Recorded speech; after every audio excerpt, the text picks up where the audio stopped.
How strong is manga One Punch Man? Welcome to Hacked, the series where we talk about all things feats, speed, and hacks. Now the topic of today is exactly how strong is One Punch Man? One Punch Man is the story of an unemployed, ambitionless man who, thanks to the sense of justice he had since childhood, fought bravely against an enraged crab monster, which was angry because, get this, it had nipples drawn in its body by a bum-chin child, and it was at the sight of this bloodthirsty crab that he decided to abandon the life of a salaryman and pursue his childhood dreams of becoming a superhero, an unstoppable force that could, if it so pleased, send shameless villains flying with one punch. After fighting crab monster, he resolved himself to train his body to its absolute limits, following a strict but basic strength training menu of the infamous 100 push-ups, 100 sit-ups, 100 squats, and a 10-kilometer run every day, whilst eating properly of course and conditioning his mind against the change of the seasons. In just the first year of continuously pushing his body to the limits and actively responding to the increasing demand for heroism, he found himself bold and noticeably stronger. He quite literally trained himself so hard that he had gotten bold, and in a span of just 3 years he had managed to remove his limiter entirely. Now you might be wondering, what does this mean?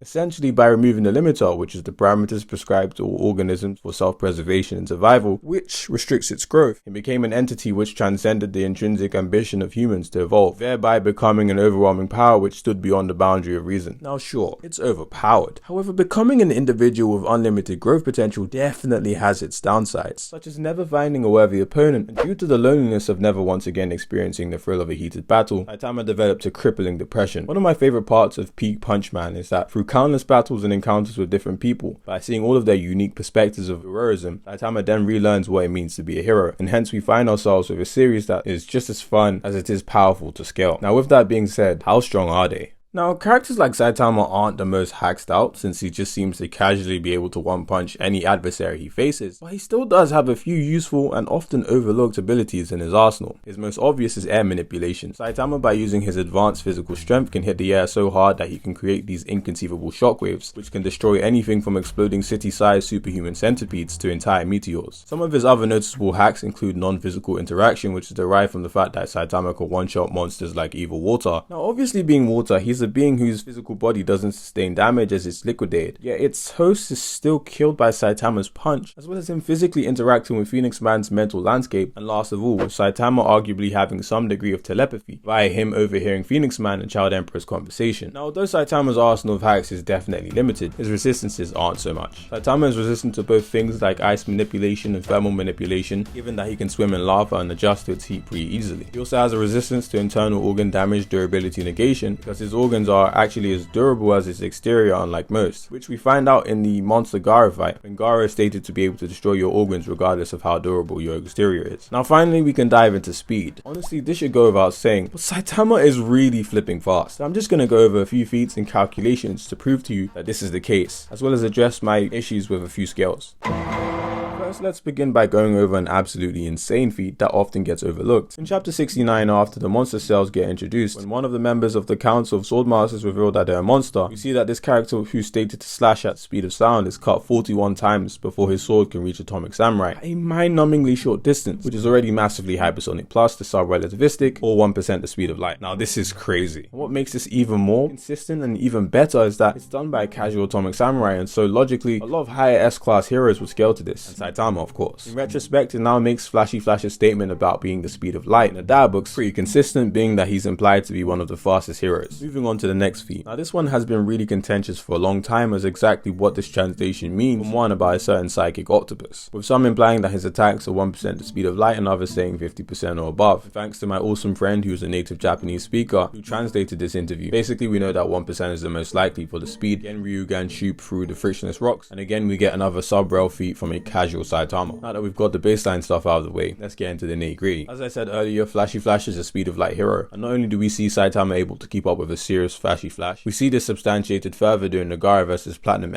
fight, wherein he concedes to Saitama being faster. If it wasn't already obvious, logically this would put a lot of the top tiers of One Punch Man at FTL pretty easily. Now for the best feat. In chapter 154 during Monster Gaara's fight, wherein we see him constantly accelerating, he and the Platinum S-word get so fast that they can emit a light which is seen across several cities as they engage in combat, very high into the sky mind you, thereby producing this insane light structure. I devoted a decent amount of hours to trace this light structure with a single connecting line, using the planetary curvature formula and the Earth's diameter to get the meters per pixel for the distance of this feat, which then brings me to the issues that I had. So a lot of people think that the versus battle one makes more sense. Allow me to explain why it's just really bad. Basically, versus battle uses the creator from the Tatsumaki feat to get meters per pixel for this light structure. Now, if you've ever tried pixel scaling in IRL person, you'd know why this is absolutely horrible. Meters per pixel hinges heavily on perspective, and it's why if you're off when you're taking into account perspective, you get values which don't make sense and are objectively wrong in regards to IRL people, of course, since we have legitimate heights. For instance, if I were to get an IRL person as 10 feet tall for my pixel calc, which would be taller than the tallest human that ever existed, it would most likely be very wrong. It's the equivalent of me using a photo of my body and a plane in it, taking the meters per pixel of my plane and using that to get the size of my body, which is obviously ridiculous because the plane would be literally centimeters in size, and yet I would be hundreds of meters in size despite the plane realistically dwarfing me in size. The logic also applies the same way for the vice versa. You get the point.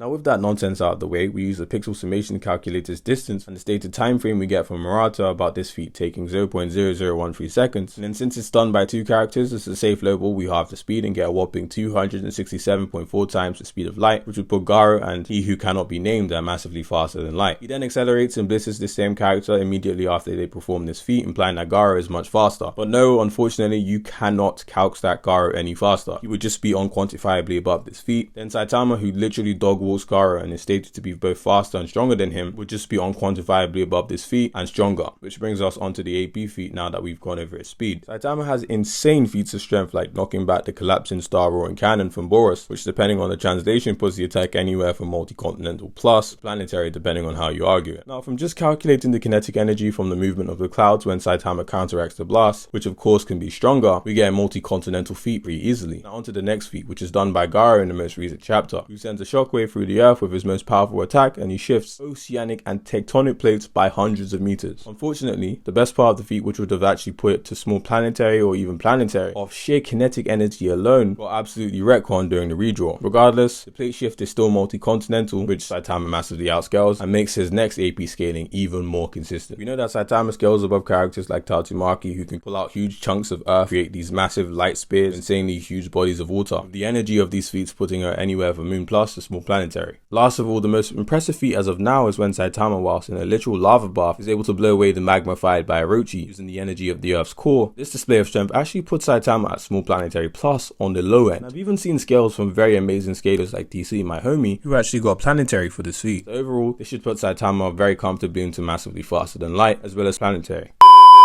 As many of you guys know, OPM is probably going to get an insane upgrade really soon due to Monster Gaara's new form, wherein he's being possessed by God and we see countless galaxies within his body. Of course, we don't yet know if this is going to scale his AP or if it's just design, but only time will tell. And as for the non-stop comments about Bleach, it's one of my favorite verses and most knowledgeable verses. And I've decided it is going to be a milestone thing for my YouTube channel. So if you want to see the first cross-verse arc and so forth, get me to 1K so we can start dropping these bangers. As always, if you enjoy my content, be sure to like and subscribe, and I'll see you guys next time.